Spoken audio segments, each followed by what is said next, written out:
The sun was just starting to set behind the tree line when I stood at the edge of my property, staring at what had become of my farm.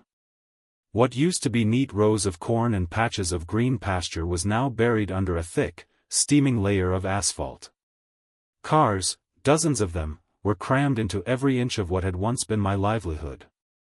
People in polo shirts and sunglasses wandered around like they owned the place, sipping iced lattes and laughing, completely oblivious to the fact that they were standing on my destroyed crops. And right there, in the middle of it all, sat a large sign in bold black letters, HOA residents and guests parking only. At the bottom, in smaller print, by order of HOA President, Karen Willis. My fists clenched so tight my nails dug into my palms. She hadn't even asked. Not a single word. Just sent her crew, paved over my fields, and handed out parking permits like it was some kind of victory. I'd been patient. I'd tried being nice. I'd gone to the board meetings, written the letters, made the phone calls. But Karen, the self-proclaimed queen of the HOA, didn't care. She thought my land was her playground. She was about to learn the hard way that it wasn't. That night, under the cover of darkness, I walked toward the edge of their community where the power grid's control box stood, a big, green metal cabinet I knew better than anyone because the main utility lines ran right through my property. The hum of electricity buzzed in the summer air as I knelt beside it, flashlight in hand. I knew exactly what I was about to do. And I knew once I did it, nothing in this neighborhood would ever be the same again. But before I cut that power, I had to think back to how this all started. 3 months earlier, my life was peaceful. My name's John Parker, and my family's farm had been in the same spot for over 60 years. My dad taught me to grow corn, raise cattle, and treat neighbors like family. My mom used to say, kindness doesn't cost you a thing, but it pays you back in ways you'll never expect.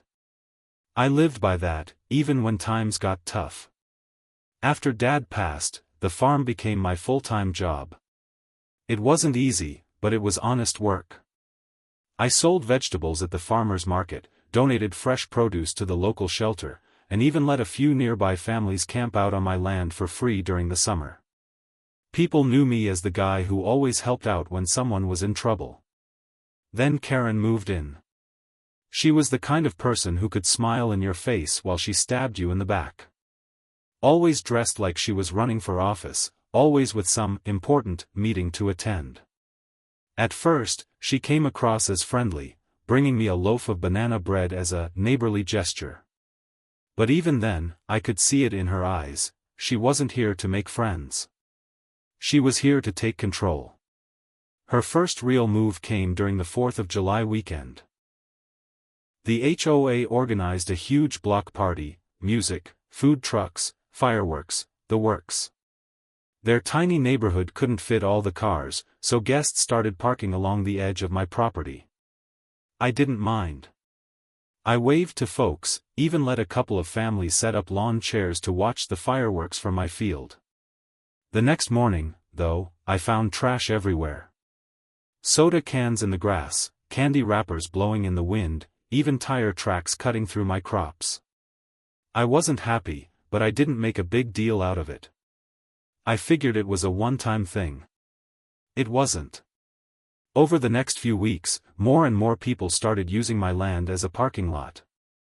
Karen said it was temporary while they figured out a better solution. But nothing changed. In fact, she had orange cones and painted lines laid down to organize the spaces. When I confronted her, she gave me that fake smile and said, "John, we're all part of the same community here. Your land is just underutilized. This is for the greater good." The greater good. I tried to be reasonable. I asked for them to at least stop parking on the crops and stick to the open patch near the road. Karen nodded and promised she'd talk to the board. A week later, the asphalt trucks showed up. I remember the day vividly, August 12th. The smell of tar filled the air as heavy machinery rolled over my land. I ran out there yelling, but the crew foreman just shrugged and said, we've got HOA approval. Take it up with them. Karen stood nearby, sipping an iced tea, watching the destruction like it was a show she'd been waiting to see. That was my low point. My farm, the one thing my dad left me, was half gone in a single afternoon. I sat on the porch that night, staring out at the black pavement glistening under the moonlight, wondering how someone could be so heartless. But just when I thought it couldn't get worse, it did. The following weekend, the HOA held a massive end-of-summer festival and invited the entire county. My land, now their shiny new parking lot, was packed. Cars lined up as far as I could see. People blared music, left trash, and even used the side of my barn as a bathroom. That was the breaking point. I wasn't going to stand by and watch Karen turn my family's legacy into a dumping ground. And I wasn't going to fight her in court, where she dragged things out for years with her fancy lawyers. I had something she didn't. The HOA's power supply ran straight through the underground lines beneath my land. My dad had made a deal with the utility company decades ago that gave us certain rights over the easement. That's when the idea hit me. It was bold. Risky. Some might say crazy. But it would get their attention. And so, under that moonlit sky, I knelt by the humming power box, tools in hand, ready to do something that would flip Karen's perfect little world upside down. The moment my hand reached for the main breaker, I heard a noise behind me. I froze. The sound was faint at first, just the crunch of gravel under a pair of shoes, but out here, in the middle of the night, it might as well have been a gunshot. My flashlight beam swung toward the noise, catching a figure in the shadows. "John? Is that you?" It was Tom Miller, my neighbor from 2 farms over. Tall guy, always wore the same old baseball cap, no matter the season. He stepped into the light, holding a thermos in one hand like it was the most natural thing in the world to be standing out here at midnight. "What are you doing?" he asked, glancing at the green utility box. "Just thinking," I said, but my voice came out shaky. Tom didn't say anything right away. He took a slow sip from his thermos, then set it down on the gravel. "You know," he said, "when my dad was alive, he always told me, never mess with electricity unless you're ready for sparks." We locked eyes for a moment, and I could tell he knew exactly what I was planning. But instead of stopping me, he sighed and said, "I heard what they did to your land. It ain't right. But you sure about this?" I didn't answer. I didn't have to. He could see it on my face. Tom gave a little shrug and stepped back into the shadows. "Well, whatever happens. I was never here." And just like that, he was gone, swallowed by the dark. The hum of the power box filled my ears again. My hand tightened on the breaker. I could feel the tension building inside me, part fear, part anger, part justice. But then, right before I pulled it, my mind flashed back to something my mom had told me when I was younger. Don't let anger turn you into the thing you hate. Stand your ground, but keep your heart clean. That memory made my grip loosen. For a moment, I wondered if I was about to cross a line I couldn't uncross. Maybe there was still another way, something less extreme. I stood up, pacing in the moonlight, my boots crunching the gravel. My eyes wandered to the rows of dark houses in the HOA neighborhood beyond the fence. Some windows were still lit. Families sitting around their TVs, kids probably sleeping upstairs, dreaming of the next day's summer fun. That was the part that hurt the most, knowing they didn't even realize what Karen had done. To them, the parking lot was just convenient.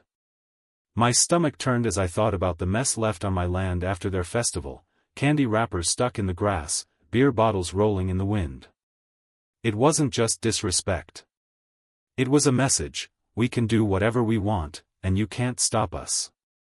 That thought lit a spark in me again. I was still pacing when I noticed movement at the far end of the parking lot. 2 cars pulled in slowly, their headlights cutting through the night. They weren't festival guests, they looked official. And then I saw the decals on the doors, HOA security. My heart rate kicked up. They weren't just making rounds, they were heading straight toward the power box. I ducked behind a cluster of bushes just as their flashlights swept the area.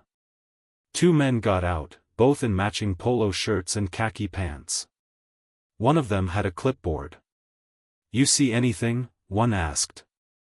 "Not yet," the other replied, shining his light around.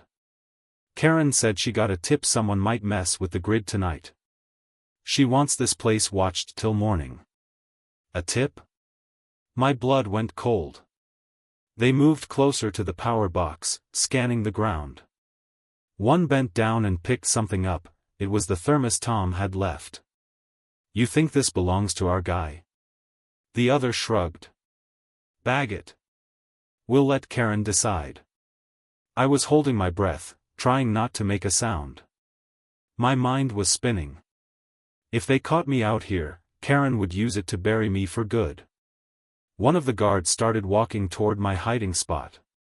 His flashlight beam was coming closer and closer, sweeping the bushes. My hands curled into fists. If he spotted me, I'd have to run. And if I ran, they'd chase. I crouched lower, heart thundering in my ears, and then a loud crack echoed through the night, followed by the sound of glass shattering. Both guards whipped their heads toward the HOA clubhouse. Lights inside were flickering wildly, and I could hear voices shouting. Something was going down over there, something big. The guard's flashlight beam swung away from me, and the 2 of them bolted toward the commotion. This was my chance. My one shot. I slipped out from behind the bushes, adrenaline pumping so hard my hands shook as I reached for the breaker. I could hear yelling in the distance, but it was fading beneath the pounding in my chest. I took a deep breath, gritted my teeth, and pulled. In an instant, the entire neighborhood went dark. The silence that followed was eerie. One moment the air was humming with electricity, the soft glow of porch lights stretching down the neat rows of HOA houses, and the next, nothing. Just blackness. Even the crickets seemed to stop for a second, like nature itself was holding its breath. Then came the shouting. From every direction, voices rose, confused, angry, panicked. Somewhere in the distance, a baby started crying. Car alarms went off in short bursts, their systems thrown into chaos by the sudden outage. I didn't wait around to admire my work. I backed away from the utility box, my boots crunching softly on the gravel, then cut across the old pasture behind my barn. The moon was bright enough to light my way, but my pulse was still hammering. I'd done it. Half of me wanted to laugh at the thought of Karen's face when her precious clubhouse went dark mid-event. The other half knew there'd be consequences. Big ones. By the time I reached my porch, I could already hear the faint wail of sirens.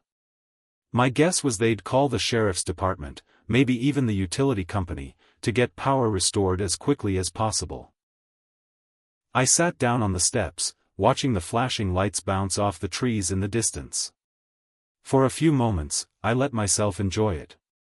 It wasn't revenge exactly, it was more like a reminder. A reminder that this land wasn't hers, and no matter how many parking lines she painted on it, she couldn't take everything from me. But then the low came. The next morning, I was in my kitchen pouring coffee when I saw the first car pull into my driveway. Then another. And another. By the time I stepped outside, there were 5 of them, 2 HOA security vehicles, 1 utility truck, and a black SUV I knew belonged to Karen. She stepped out, dressed sharp as ever, but her expression was pure venom. "Good morning, John," she said in a tone that made it clear she wasn't here to exchange pleasantries. I crossed my arms. "Morning." She didn't waste time. "We had a major outage last night. Everything from the clubhouse to the west gate went dark. You wouldn't know anything about that, would you?" I kept my face blank. "Nope. Power goes out sometimes. Could have been anything. Her lips curled into a smile that didn't reach her eyes. Funny thing, though, the utility company traced the interruption to this junction. She gestured toward the green power box, which sat about 30 yards from my fence line. And this junction just happens to be on your property. I didn't respond. I just let her words hang there. One of the utility workers cleared his throat. We'll be needing to access that box to inspect the lines. Sure, I said, stepping aside. But you'll need to remember the easement agreement my father signed with your company. Any work on my land requires written notice at least 72 hours in advance, unless it's a public safety emergency. And as far as I can tell, this wasn't exactly a life-or-death situation. Karen's jaw tightened. I could see she hated that I knew my rights. The workers exchanged awkward looks. We'll follow up with the proper paperwork, one muttered. Karen wasn't letting it go, though. She stepped closer, her voice low and cold.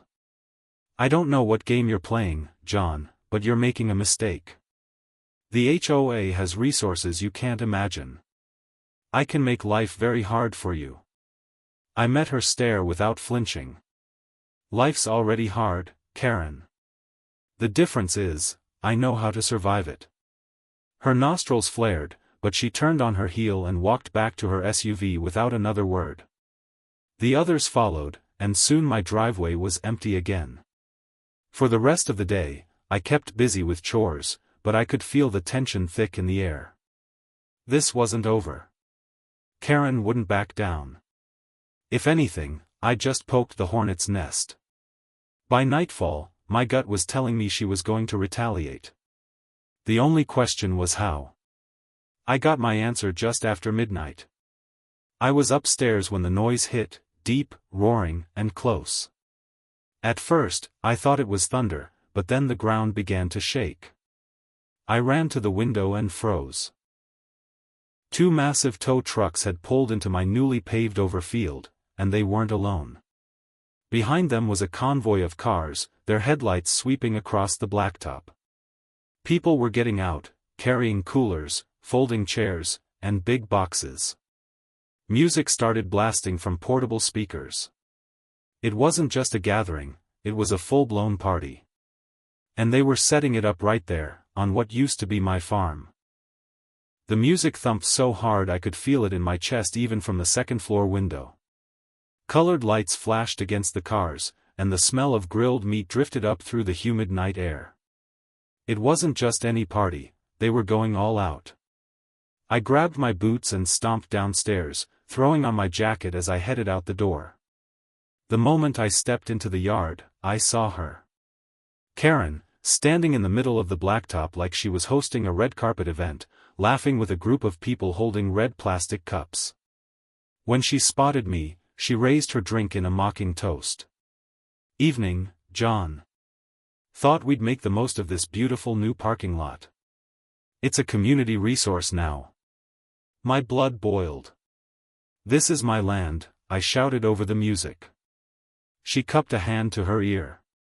What's that? Can't hear you over the fun we're having. Several people chuckled at her little performance. I walked right up to her, my boots scuffing the pavement that had crushed my crops. You're trespassing. Every single one of you. I could have the sheriff here in 10 minutes. Karen smirked. Go ahead. We're well within our rights to host HOA-sanctioned events for residents and guests. Besides, she gestured toward the crowd. By the time anyone shows up, we'll be long gone. You'll just look like the cranky farmer who hates his neighbors. It was like talking to a brick wall. I turned away before my anger pushed me to do something I'd regret. Back in the house, I paced the kitchen like a caged animal, hearing their laughter and the thump of bass through the walls. I tried calling the sheriff's department anyway, but the dispatcher gave me the same line I'd heard before: land disputes with the HOA were civil matters, unless there was property damage or violence. By 2 a.m, the music finally died down. Headlights swept across my yard as cars filed out, leaving behind trash, tire marks, and the smell of spilled beer. I walked out to survey the mess, my boots sticking slightly to the pavement where drinks had been poured out. That was the low. But then, the next morning, I caught a break. Tom showed up at my door, carrying a camera. "You're gonna want to see this," he said, handing me a memory card. "I was out walking Daisy last night and figured I'd record some of their little celebration. Got license plates, faces, the whole shebang." I slid the card into my laptop and watched the footage. It was all there, Karen laughing as she gave out beer from a cooler in the back of her SUV, kids doing donuts in the parking lot, someone spray painting something crude on the side of my barn. That last one stopped me cold. I hadn't even noticed it in the dark, but now, in the video, I could see it plain as day, a streak of neon orange letters across the faded wood, Parker's Place equals HOA property. It was vandalism. And it was exactly what I needed. The sheriff might not care about a parking dispute, but spray painting someone's barn? That was criminal mischief. I emailed the footage to the sheriff's office and kept a copy for myself. By afternoon, I got a call from Deputy Harris. "John, we're gonna need you to come down and make a statement. Looks like we've got enough here to pay a little visit to your HOA friends." I felt a surge of hope. Finally, a chance to push back within the law. But that night, before I could even head to the station, I was woken by a strange glow outside my window. I stumbled out of bed and looked toward the barn. It wasn't just glowing, it was on fire. The sight hit me like a punch to the gut. Flames licked up the side of my barn, devouring the old wooden boards in a frenzy of orange and black. Sparks shot into the night sky, and the heat hit my face even from the porch. No, no, no. I bolted barefoot across the yard, grabbing the garden hose on the way. But by the time I turned the water on and sprayed, it was like spitting on a bonfire. The flames roared louder, wood cracking and snapping like gunfire. I ran to the barn doors, but the smoke was too thick. My eyes burned, and every breath felt like swallowing sandpaper. Inside, I could hear the panicked cries of my goats. They were tied in the back stall for the night. I didn't think. I just pulled my jacket over my mouth, shoved the doors open, and stumbled into the choking haze. The heat was overwhelming, but I made it to the back, untying the animals and smacking them toward the open door. One by one, they scrambled out into the yard, bleating in terror. By the time I stumbled back outside, my lungs were screaming for air. I collapsed to my knees just as headlights appeared at the edge of the property. It was Tom's old pickup, swerving to a stop. He jumped out, dragging a fire extinguisher from the cab. "John, what the hell happened?" I coughed, pointing at the barn. They did this. It took nearly 20 minutes for the volunteer fire department to arrive, and by then the barn was nothing but a smoking skeleton. I stood there in the glow of the embers, my fists shaking, watching my father's old tools crumble into ash. That was the lowest point I'd hit in years. But in that low, something inside me hardened. I was done playing defense. I was done waiting for the law to handle it. The next morning, I drove to town, walked into the sheriff's office, and handed Deputy Harris the memory card Tom had given me along with fresh photos of the barn fire. "This is escalation," I said. "And I'm not going to stand by and be their punching bag." He studied the images, his jaw tightening. "John, this isn't just property damage anymore. If we can tie this to the HOA folks, we're looking at arson." "Then tie it to them," I said. "I've got more." I told him about the power lines, about the easement, about how Karen had threatened me directly.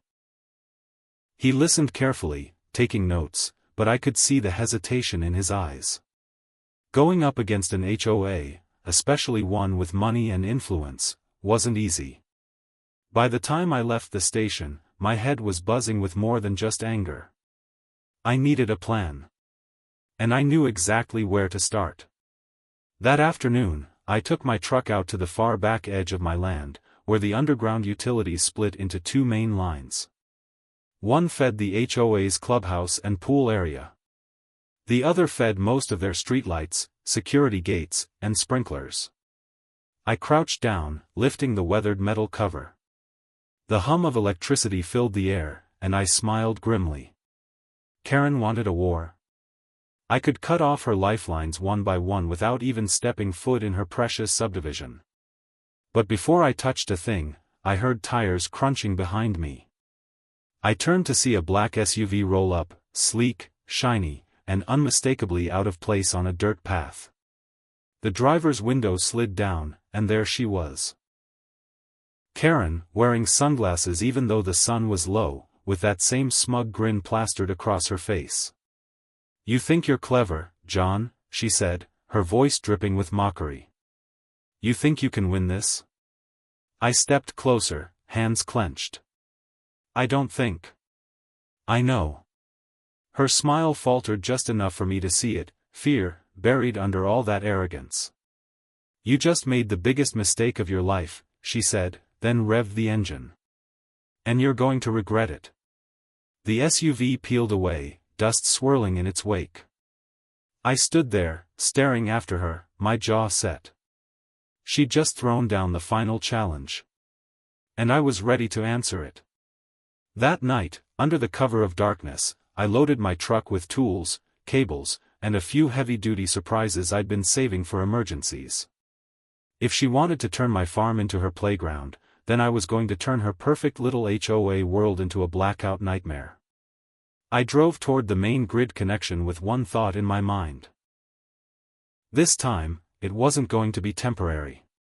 But as I approached the junction, my headlights caught something in the road, something big, metal, and covered in spikes. A tire shredder. I slammed the brakes just in time, my tires squealing on the dirt road. The spiked contraption sat square in my path, glinting under the moonlight like the teeth of some predator lying in wait. My first thought was that Karen had planted it herself, hoping to stop me from getting anywhere near the power grid. I killed the engine and stepped out, scanning the tree line. The night was still except for the low chirp of crickets, but I could feel eyes on me. My gut told me I wasn't alone. I yanked the tire shredder off the road and tossed it into the ditch.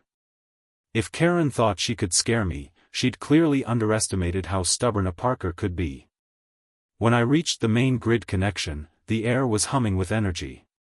I'd spent my entire life on this land, I knew every inch of it.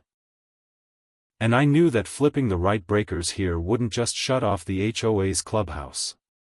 It would cut their gates, their streetlights, their sprinklers, their security cameras, and every last ounce of convenience they took for granted. I knelt down, hands working fast. The plan was simple: isolate the HOA's power lines, cut them clean, and reroute the grid so that only my property stayed lit.